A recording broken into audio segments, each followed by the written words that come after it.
பண்ணலாம் பண்ணக்கூடாது அப்படின்றதையும் முன்னாடியே சொல்லியிருக்கேன்.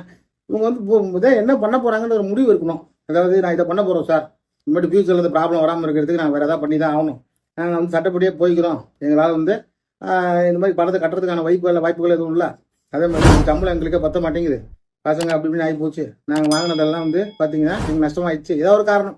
இப்போ உங்களோட காரணங்கள் வந்து நீதிமன்றத்துக்கோ ஏன் எனக்கு கூட தேவையில்லாத விஷயம்.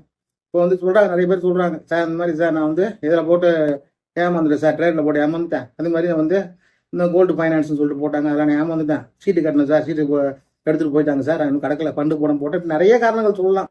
இந்த எந்த விதமான காரணங்களும் பார்த்தீங்கன்னாக்கா இப்போ வந்து ஃபினான்ஷியல் ரீதியாக நம்ம சொல்ல முடியாது. ஃபினான்ஷியல் ரீதியாக ஒரு கோர்ட்டில் சொல்லும்போது கூட சில விஷயங்களை சொல்ல முடியும், பொதுவான விஷயங்கள் தான் சொல்ல முடியும்.